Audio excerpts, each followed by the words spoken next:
So I watched a speedrun of this game pretty recently, and I discovered some pretty cool things.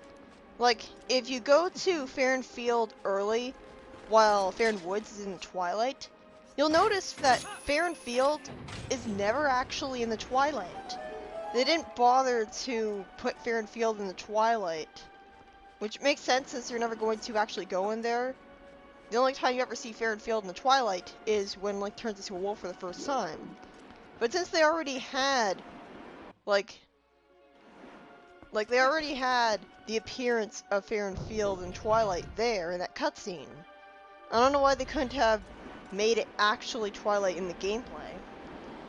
But yeah, it's pretty weird. The game acts as if you already completed Fair and Twilight, even though you didn't.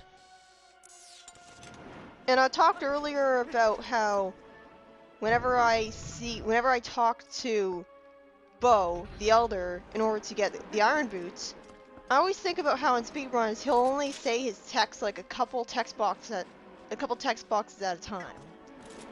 Well, what happens is basically in the speedrun they get the Iron Boots before the first Twilight.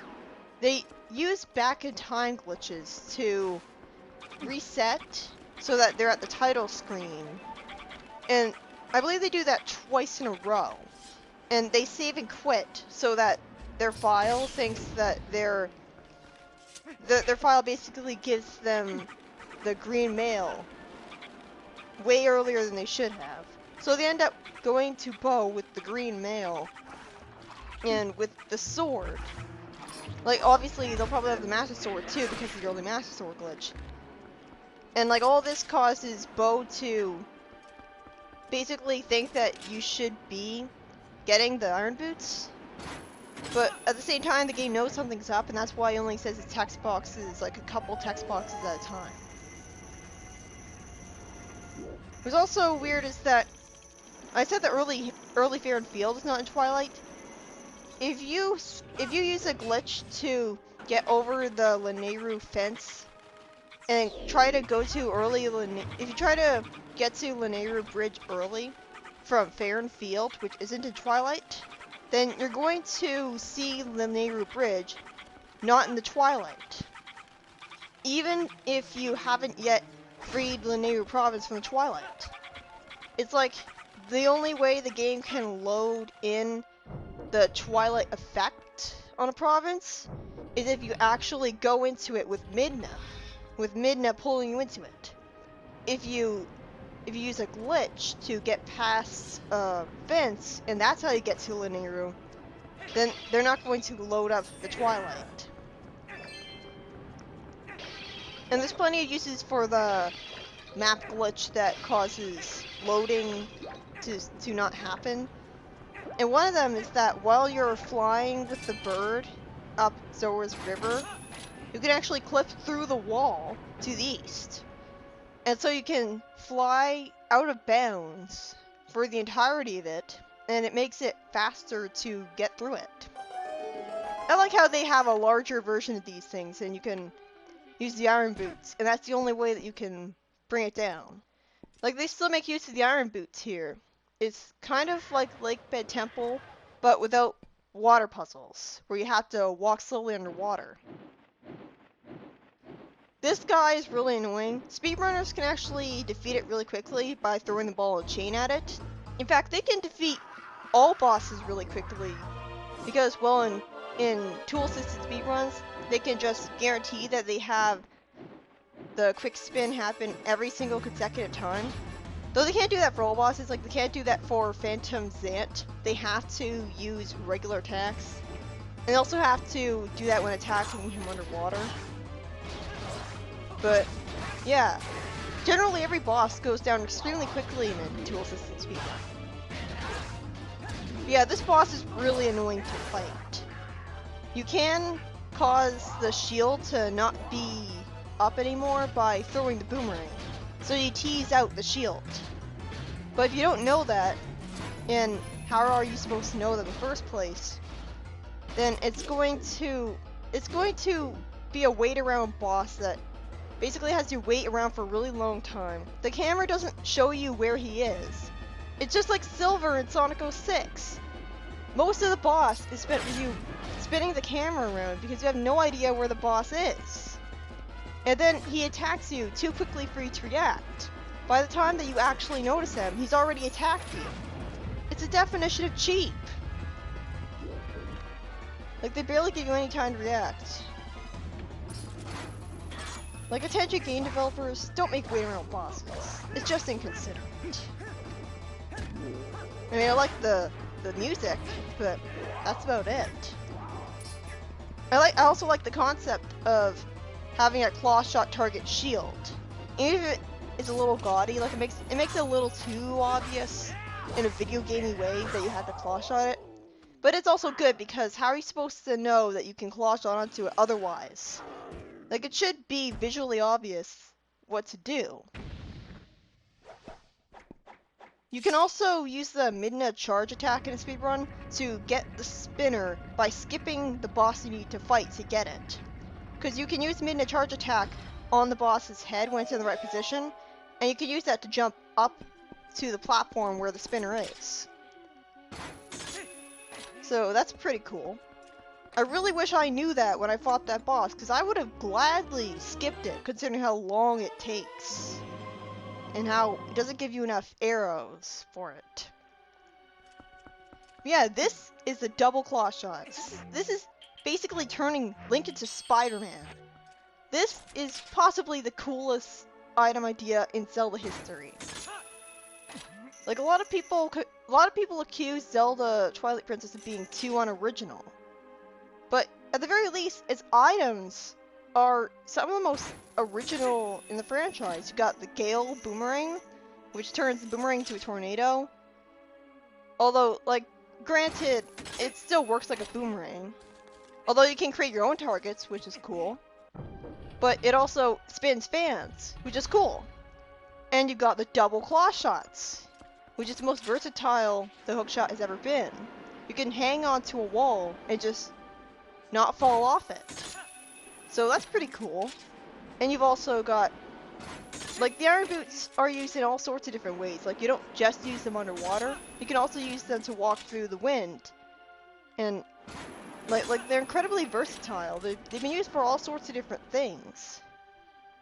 They can even be used in the fire temple and grow on mines to weigh down switches. So there's all sorts of different uses for them. Although they're not the most creative item, because they've been used so much. But it's like, this game also has the Dominion Rod and the Spinner. In general, and the Ball and Chain, which has never been done before. Every time someone plays this for the first time, they're probably not going to know that they can L-target these things, because this is the only time that you can ever L-target Clawshot targets. And so they're probably going to fall to their death. I remember doing that once, but once you learn, you never do it again. It's really cool that you can L-target them though. It makes it very convenient, and also makes you wonder why you can't always do that. Although I guess it would be annoying because the targeting system is stupid. It would probably target the Clawshot targets instead of enemies that you're trying to aim for. I also like this. I like how you can shoot with arrows the Deku Baba plants that are on the ceiling. And you have to shoot them down. And you have to be precise with your arrows by hitting the stems, not the heads, because the heads are just going to damage them. And I think they might be invincible. I think no matter how much you hit the heads, they're not going to die. But it's pretty cool Clawshotting the bottom of a bridge. Like, you wouldn't expect the bottom of the bridge to have these here, so that's pretty convenient. You don't actually need wallet upgrades to fix the cannon. Like, it's exactly 300 rupees, which is the maximum amount of rupees you can carry with your lowest wallet. So it's, at the very least, the end of the Triforce quest of this game is much better than the Wind Waker, because you don't need a wallet upgrade to beat it. There's still a paywall, just like in the Triforce quest, but it's not nearly as bad. Unfortunately, this means that the amount of money that you get doesn't really matter. Like, it's just like in every other Zelda game, where they don't really make use of money properly. You have all this money, but you have nothing to spend it on after a certain point. With Wind Waker, there were the auctions where you could cheat at them by paying the maximum amount of rupee possible, And that was a good way to waste your money that was a good money sink. And also Tingle for the Triforce quest. And the special beetle ship. I like this too, like getting across a pit in the bridge with the flying pea-hat thingies. That's pretty cool. Another thing cool about this dungeon is that we see the boss of it before we get to the actual boss room. More than once at that, because it destroys a bridge.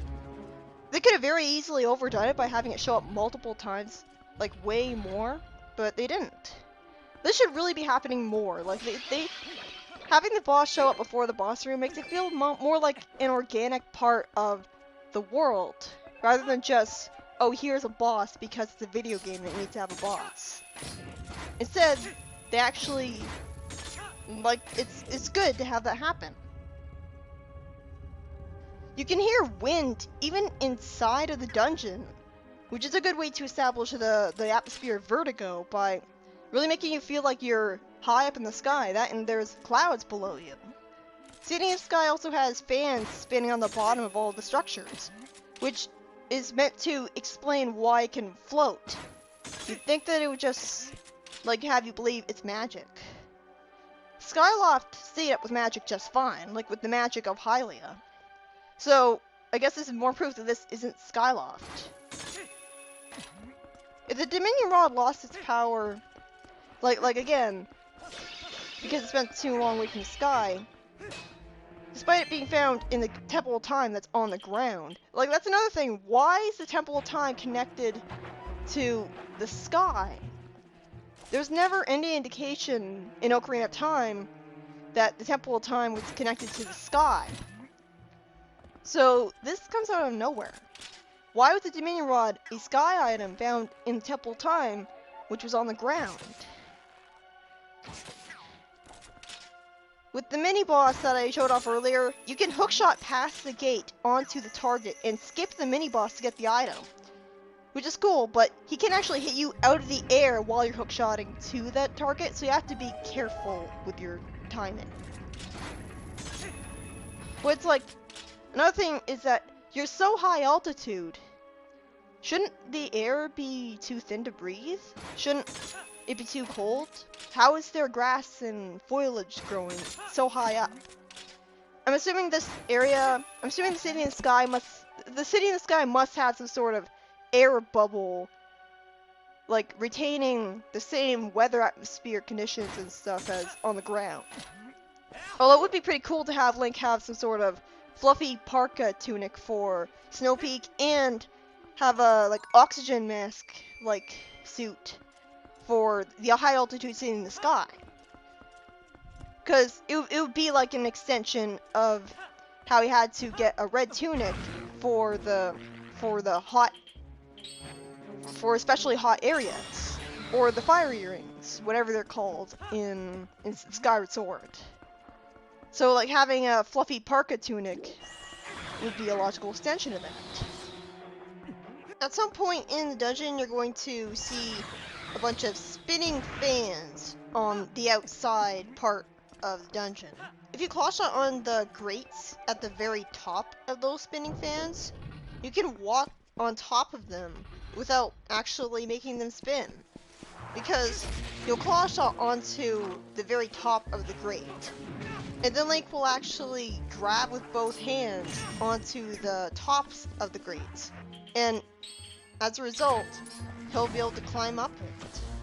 Eventually, one of the fans will be positioned weirdly, and you'll need to long jump with the Gale Boomerang in order to get over to it. This is actually supposed to be a like, this is what it was called. It doesn't really count though, does it? I mean, it doesn't take away your rings. Why did I say rings? Rupees. It doesn't take away your rupees, and it doesn't take away your shield. So I don't know who they were kidding there. Also, again, don't see the point of naming every single enemy when it's not like there's an actual monster bestiary in the game. I mean, I guess they do have to give the enemies names so that they know the difference. Like when they're programming the game, they have to be able to talk about individual enemies. But if that's the case, then they should be telling us they should be telling us what every enemy's name is. And yeah, that enemy is pretty annoying. It crawls towards you and then knocks you off. It's a good thing I landed on that platform there. And this is really annoying. This gives me flashbacks to the HD Unleashed Werehog levels.